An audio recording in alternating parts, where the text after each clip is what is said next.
This story shows us the wisdom of Solomon, who made a good judgment between two women and a baby. Like and subscribe for more stories. In the city of Jerusalem, the reputation of Solomon, the wise and just king, attracted people from all walks of life. One day, two women came before him, each holding a child in her arms. Their cries and tears testified to the depth of their despair. The first woman, her face marked by fatigue, spoke with a trembling voice, "My lord, this woman and I lived in the same house, and I gave birth near her in the house. 3 days later she also gave birth. We lived together, and there was no stranger with us in the house, just the two of us. The son of this woman died during the night because she lay on him. She got up in the middle of the night, took my son beside me while your servant was sleeping, and laid him in her bosom, and her dead son she laid in my bosom. In the morning I got up to nurse my son, and behold, he was dead. I looked at him closely in the morning, and behold, it was not my son that I had born." The second woman replied, her gaze full of anger, "No, I am the mother of that living child. She is lying to take back her dead son." King Solomon, sitting on his throne, listened carefully. The atmosphere was tense, filled with the echoes of cries and disputes. The citizens gathered around murmured, intrigued by the conflict. Solomon, with a piercing look, questioned the two women to understand the truth behind their words. Each claimed the right to the child, and their emotions were palpable, mixing love and despair. The women, arguing relentlessly, presented their cases, each determined to prove her legitimacy. The murmurs of the crowd grew louder, reflecting the curiosity and impatience of the spectators. Solomon, a man of wisdom, knew that a simple decision would not suffice. He slowly stood up, his gaze turning to the innocent and defenseless child. The situation was complex and tension was mounting. The king needed a plan to uncover the truth, but time was pressing. The well-being of the child was at stake.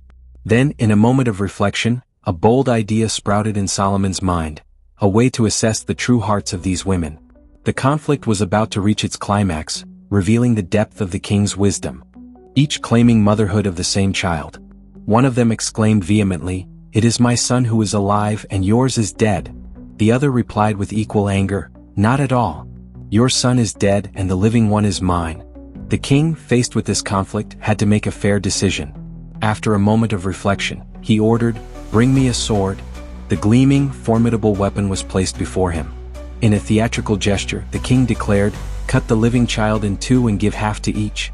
Murmurs of horror swept through the room, but the king remained impassive, carefully observing the women's reactions.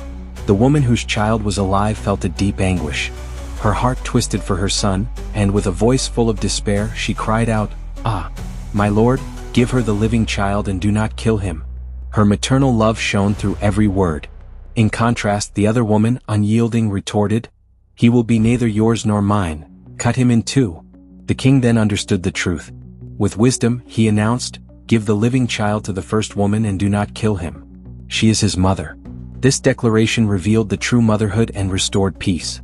The true mother, relieved, took her son in her arms, while the other woman, defeated, stood aside, illustrating the power of maternal love.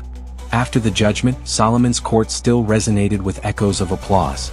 The king, while remaining humble, felt immense satisfaction in having uncovered the truth.